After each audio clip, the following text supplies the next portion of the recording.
Të nderuar vëllezër xhamat, një prej tema më tamla, po shprehna ashtu thjesht, më të nevojshme të jetën kohë, mas shumti që ndoshta edhe duhet mu trajtu, sepse aty është koncepti i komplet Islamit, është mëshira.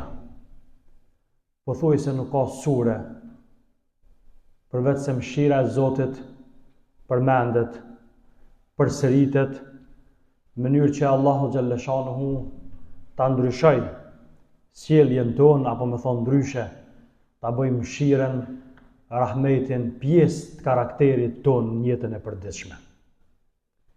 Mëshira është një nga themelet e fesë islame, nga veçoritë më të mëdha të zemrës e besimtarit.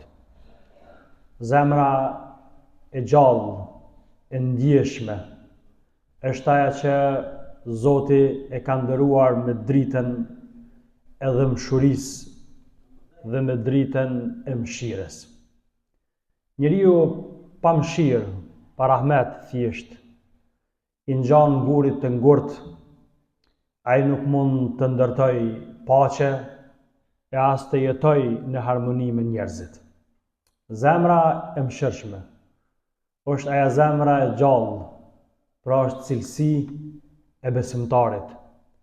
Besimtari dallohet nga zemra e tij, nga ndjenja e tij, nga dëmshuria e tij dhe nga dëshmëria e tij për të falur, mëshiruar dhe për të solidarizuar me njerëzit që kanë nevojë.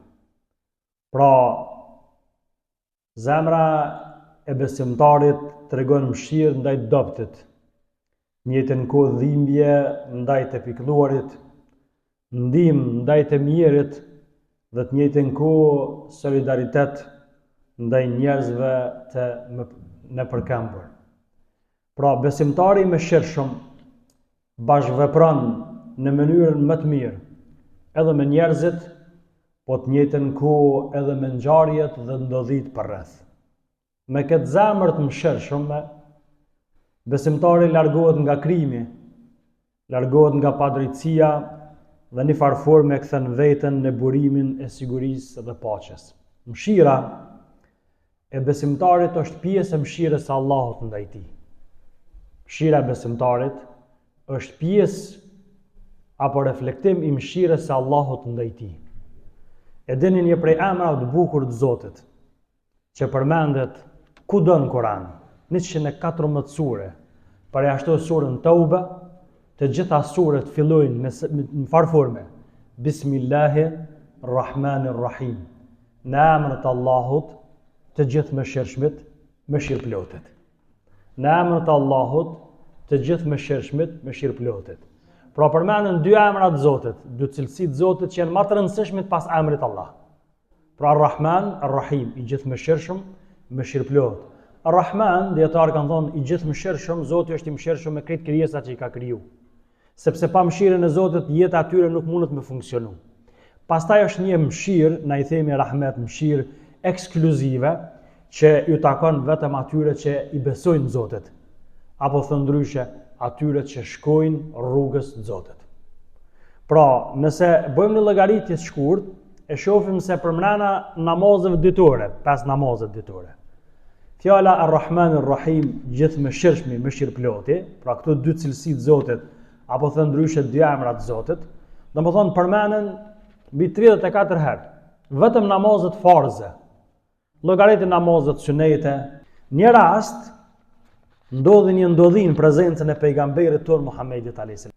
Një gruaje i kishte humbur djali i vogël. Dhe nana në farë forme i kishte humbur shpresat se nuk ka mundësi me gjetë, por në moment e shef fëmijën e saj.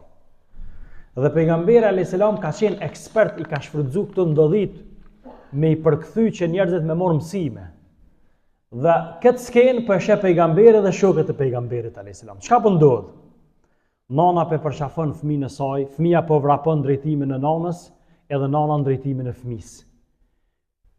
Po përshafon aq fuqishëm saqë pejgamberi po i thot shokëve që i kishte afër. Çka ja u merr mendja? Kjo nanë. a është në gjendje që këtë fëmijë të saj, edhe pse ka mundësi, po a është në gjendje me hudhë në zjarë. Thanë, asë si e dërguni Zotit, si ka mundësi nana fëmijën e saj, sepse ka mëshirë, apo ndaj fëmijës. Nuk ka dikush që mund të ketë mëshirë ma shumë se sa nana ndaj vladit. Po flasë haza njerëzore. Tha pejgamberi a.s. Allahu është më i mëshirshëm me robën e tij se sa nana me fëmijën e saj. Shani mëshirën e Allahut. Rahmeti, thot Allahu në Kur'an, wasi'at kulla shay. Mëshira jame, thot Allahu, ka përfshirë gjithçka. Pra mëshira e Zotit është një prej cilësive të Allahut xhaleshanu. Mirë, po të njëjtën kohë është cilësi që kërkohet edhe prej besimtarit. Çka mëson besimtari prej mëshirës së Zotit? Imam Gazaliu, rahmetullahi alayh, kur e shpjegon në tefsirin e tij Ar-Rahman Ar-Rahim, i gjithë mëshirshëm, mëshirëploti, ai thot nga emri Ar-Rahman, i gjithë mëshirshëm, thot besimtari e mëson mëshirën e përgjithshme. Qysh? Thot besimtarit i takon të jetë i mëshirshëm me njerëzit, t'i këshilloj me urtësi, të shoh edhe gjunahçart nga mesi i njerëzve, me mëshirë e jo me urrejtje, të punoj për ulje në gjunahëve dhe mëkateve dhe korrigjimin e gabimeve. Kjo është Ar-Rahman. Çka do të më mësu prej emrit tjetër të Zotit, Ar-Rahim, mëshirë ekskluzive për besimtarët, thot mëshirë ndaj nevojtarëve, Imam Gazaliu. Thot besimtarit duhet të ndihmojë të varfrin, duhet ta mbështesë të dobtin, duhet të lutet për ta dhe të përpiqet për t'ia lehtësuar hallet. E keni dëgju thonin e pejgamberit a.s. Nuk mundet dikush me pranu mëshirë nëse nuk jep mëshirë. Pejgamberi a.s. ka thonë, ai që nuk dhuron mëshirë, nuk e meriton mëshirën e Allahut. Apo thënë ndryshe, irhamu man fil ard, yarhamukum man fis sama. Mëshironi atë që është në tokë, nëse doni ju mëshiru ai që është lart në qiell, Allahu xhalla xhelaluhu. Pra mëshira e Zotit, apo mëshira si koncept, është pjesë, do të më konë pjesë e besimtarit. Nëse besimtari zhveshet nga mëshira, ai është zhvesh nga një pjesë e madhe, për mos më thonë nga Islami, një pjesë e madhe e parimet islame. Sepse gjithçka në Islam është e lidhur mbi bazën e mëshirës. Edhe kur njeriu mundet më hakmer, me të drejtë, i jepet përparësi faljes dhe mëshirës. Për çfarë pejgamberi alayhis salam po thotë nuk mëshirohet ai i cili nuk mëshiron. Allahu i mëshiron ata që janë mëshirues. Pra, nuk është fjala këtu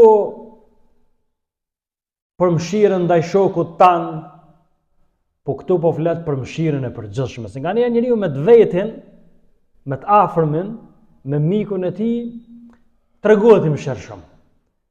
Por problemi më i madh është se me të largtin, me të huajin, me ato që nuk e njeh, me njëherë pelset, me njëherë e shfryn mlefin e tij. Wal kadhimin al ghayza wal afina anin nas. Allahu i ka përmendur në Kur'an ata të cilët e nalin pezmin, e nalin hidhrimin. Por çka bojnë? E nalin, hapi parë thot wal afina anin nas, edhe janë në gjendje që me i mëshiru njerëzit. Mëshira e besimtarit nuk i përfshin vetëm njerëzit, nuk i përfshin vetëm njerëzit besimtarë, por ata që nuk besojnë, edhe ata që janë mëkatarë, edhe ata që janë gjunaqarë, pra me gjithë llojin njerëzor. Mëshira e besimtarit nuk ndalet vetëm në botën njerëzore, kalon edhe në botën bimore, edhe në botën shtazore, pra edhe në llojet e botrave tjera. Sepse Zoti kur i tha pejgamberit ton Muhammedit alayhis salam wa ma arsalnaka illa rahmatan lil alamin. Ti o Muhammed nuk të kemi dërguar diçka tjetër, por vetëm si mëshirë për gjitha botrat. Që është e pointa. Për botrat është shumë, çfarë lloj botrash kemi na që sot i njohmi? Bota njerëzore, bota gjindore, gjend, bota shtazore, bota bimore, bota e ngurtë, e shumë bota tjera. Pra, besimtari mëshirën e tij e ka edhe ndaj atyre që nuk janë njerëz. Pra, nëse i referohemi kafshëve, cilat Zoti ka kriju për me konë shërbimin e njerët, njeriu do të më tregu mëshirë edhe ndaj kafshëve. Sepse shpesh herë kur ka dosh me ngulit konceptin e mëshirës Muhamedi a.s. I ka përmend mëshirën që kanë tregu njerëzit ose ndaj kafshëve mëshirë, ose mungesa e mëshirës ndaj kafshëve, e që pejgamberi ka përmend rezultatin xhenetin, xhehenemin, Allahu na ruaj. E deni ka thonë një person në transmetim që ka ardhur për shkak të një mace, një gru e ka humbur mëshirën e Zotit, e ka humbur xhenetin. Për shkak të një mace. Çka ka bëja? E ka izolu, e ka nguju macën. As nuk e ka lot lirë, as nuk e ka dhënë ushqim. Për shkak kësaj cilësie negative, pejgamberi alayhis salam e ka përmendur se kjo është shënuar te Zoti për atyre të dëshpëruarve. Pastaj një person tjetër e kundërta e kësaj, për shkak të një kafshë, një qeni, në ditë nxehta të verës, mungesë ujit, e ka pa që është i etur, ka zbrit në poshtë në bunar, e ka mush kpucën ujë, i ka afru ujë. Ne më na duket si veprim i thjesht po një qen, po një njeri i cili është në gjendje me maltretu një kafshë, një qen, ai e maltreton edhe njerin. Pra këtë nuk po flet, feja nuk është të full, apo thonet e pejgamberit që me maltretu një kafshë është ma gjuna se me maltretu një njerin, a nuk jena të diskutu për njeri, se njeri është numër ne, u alaqad karramna bani Adem, i kemi fisnikru, i kemi ndëru bita Ademit. Nëse ti keni sjellje të keqe, të vrasht me një njeri të pavajshëm, atëherë kjo është gjunoj më e madh. Po pse kafsht? Sepse mëshira e besimtarit e ka lënë llojin sojën e tij, sepse ai ku shkon duhet me qenë i mëshirshëm.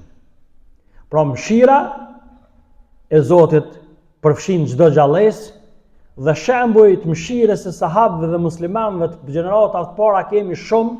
Unë do ta kisha filluar me pejgamberin ton Muhammedin alayhi salatu wassalam, i cili edhe në rast lufte, edhe në rast gjendje lufte me armikun i cili ka ardhur me të mytë, ta ka marrë pasurinë, ta ka maltretuar, ta ka masakruar, ta ka shkel tokën tonë, këto gjëra që mund të mi bë armiku, e që për neve historia është e freskët që i kemi përjetuar si popull, po flas në rrethonat si shqiptar, po edhe komuniteti musliman përgjithësi, por në çdo situata shiqen e çush ligjëron pejgamberi alayhis salam, çfarë këshilla që jap atyre ushtrive apo komandantëve të ushtrive.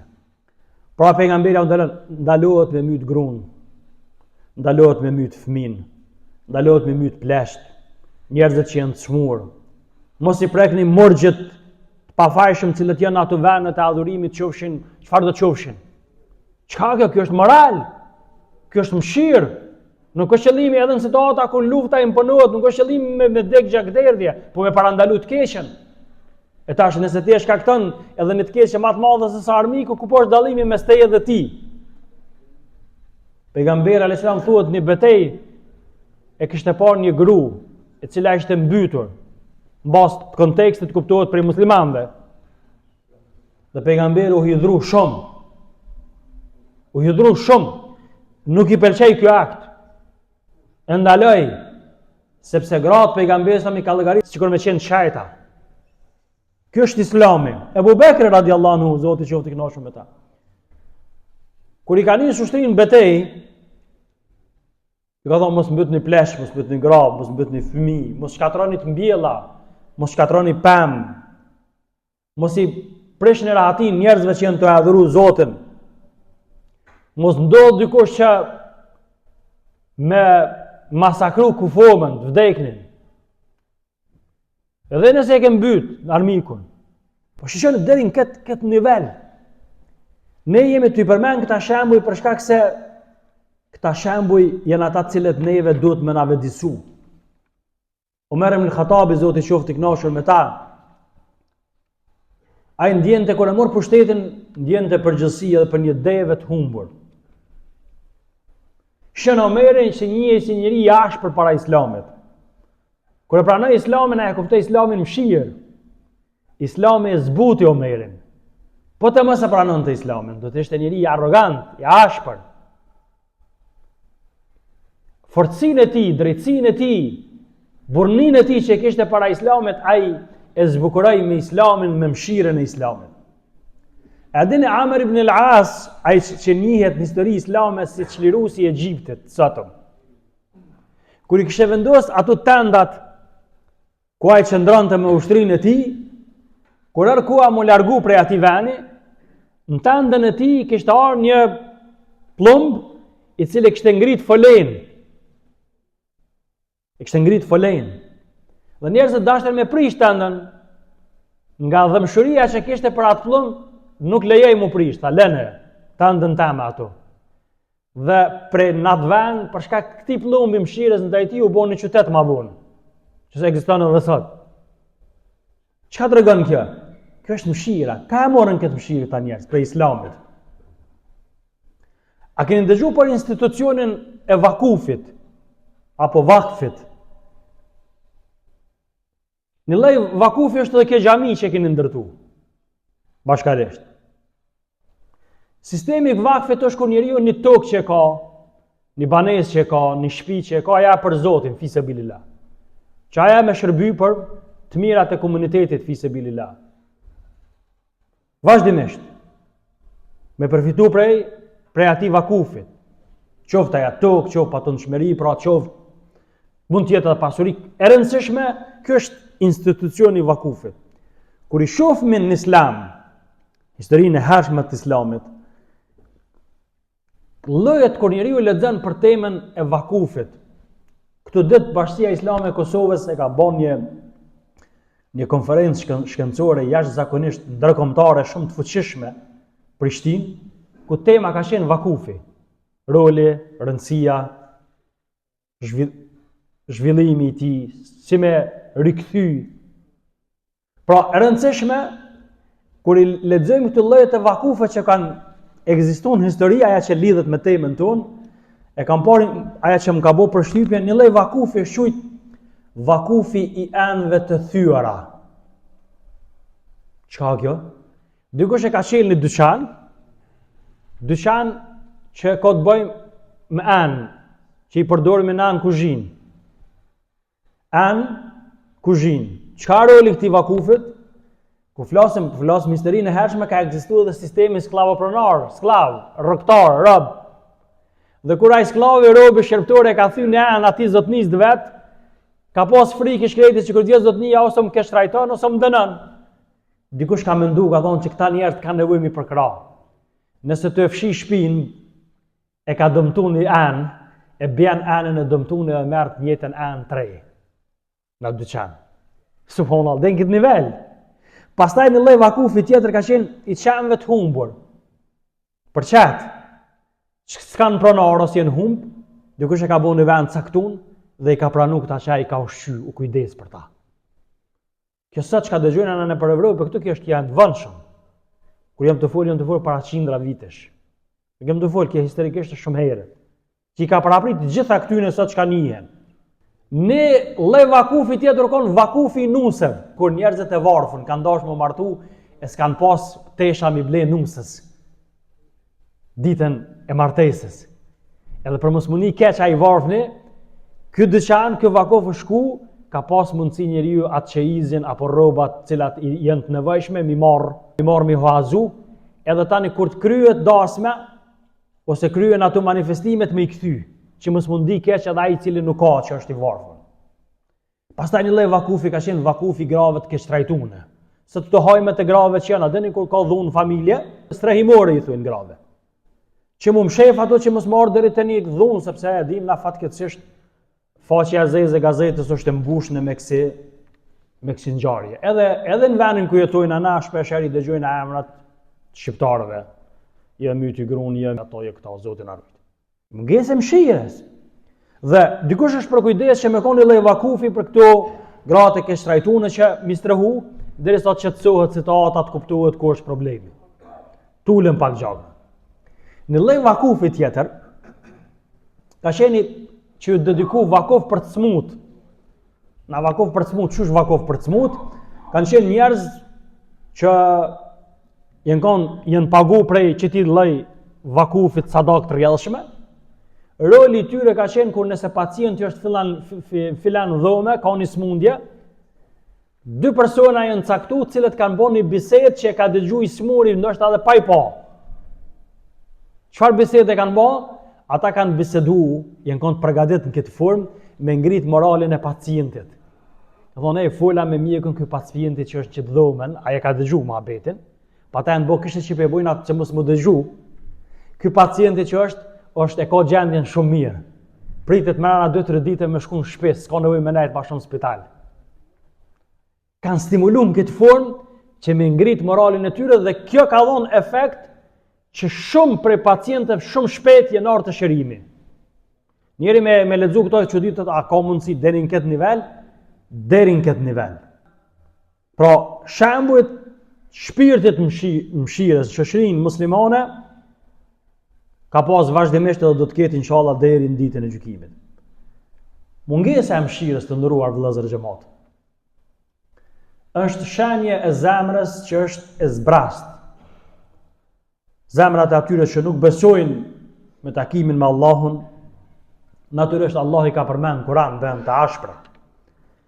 Historia dëshmon se krimet më të rënda I kanë bërë ata njerëz cilët edhe nuk e kanë besu Zotin, edhe nuk e kanë besu ditën e gjykimit. Për mos mundal shumë për shkak të kohës, do t'i përmendem vetëm disa emra.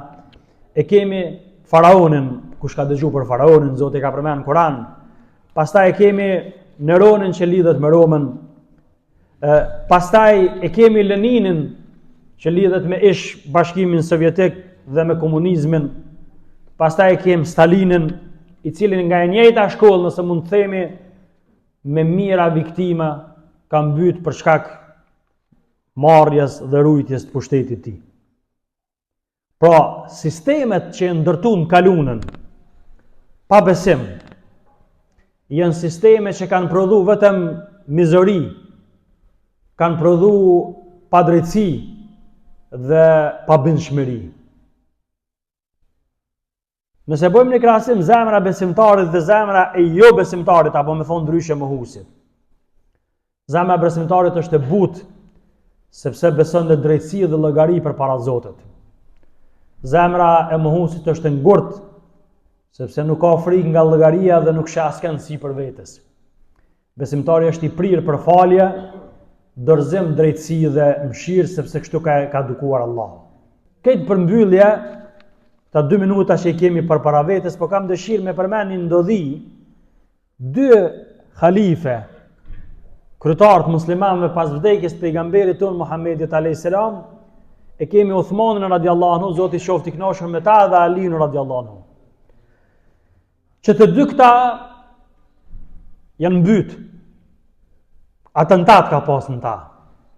Kur e kanë rrethu njerëzit që në kry ngritje kundra Uthmanit, njerëzit e afërm të Uthmanit radiallahu anhu I ka thonë Uthmanit, të ndihmojna me rezistu, me luftu, mos mu dorëzu. Uthmani radiallahu anhu ka qenë halifja, president shteti, ai ka mujt vetëm një urdhën me dhënë njerëzit që e kanë dashur dhe populli këtë ish bë me ta. Po ai nuk ka dashur që me kon shkak që me derdh gjak apo me shkaktu një përçarje dhe një trazir në mesin e muslimanëve. Ka thonë jo. Lenin. Le të bëjnë çka të dojnë. Kështu e ka pa Uthmani radiallahu anhu. Ma vonë I kanë thonë, pasi që e kanë mbyt Uthmanin, ka ra shahid, se ka qenë rrugën e Zotit, e kanë pyet Aliun ma vonë, njerëzit I kanë thonë, pse si keni ndihmu? E keni lënë favor me vet Uthmanin. Zoti qoftë I kënaqur. Aliu radiallahu anhu ka thonë, Uthmani nuk na ka leju me rezistu. Dhe ne e kemi obligim me ndëgju prisin. Se ka qenë imam I muslimanëve. Jo veç halife, po ka qenë edhe imam I muslimanëve që na ka prije edhe përpara Zotit, edhe përpara robit. Dhe dëgjimi I prisit është në fenë tonë është farz, është obligim. Thot edhe ai na ka thonë jo me rezistu. Nuk du kur dal përpara Allahut me dal me durt me gjakun e besimtarëve. Po ata po duhen me të myt? Jo. Aliu ma vonë e njëjta histori është përsërit. E kanë mbyt Aliun radiallahu anhu, edhe Aliu radiallahu anhu nuk ka rezistu. Nuk ka dash më bo shkak që po ka edhe ai sikur Uthmani ka dalë shehet për Allahut. Pra shqeni mëshirën e tyre njerëzve. Sot neve na duket kur i shpjegojmë këto gjëra të pakapshme. Po nuk janë pakapshme. Po kjo është mëshira, kjo është themeli i karakterit muslimanit. Fillon pra nga zemra, mëshira. Vazhdon në familje, shtrihet në shoqëri, përfshin çdo krijesë të Allahut. Sa më shumë mëshirë tregojmë, aq më shumë mëshirë zbret mbi neve nga ana e Allahut. Allahu xhaleshanu kur ka folur për hakmarrjen, kuptimin në kontekstin e luftës, jo në kontekstin e ngushtë, ndëshkoni atë sa ju kanë ndëshku. Mos e teprani. Se Allahu nuk i don ata që e teprojnë. E kuptuat idenë e mëshirës? Pra mëshira është pjesë e muslimanit. Është pjesë e karakterit muslimanit. Një fjalë më në mend. Sa më i mëshirshëm që je ma pranë Zotit. Sa ma pranë Zotit që je ma afër mëshirës dhe faljes Zotit. Alhamdulillahi Rabbil Alamin.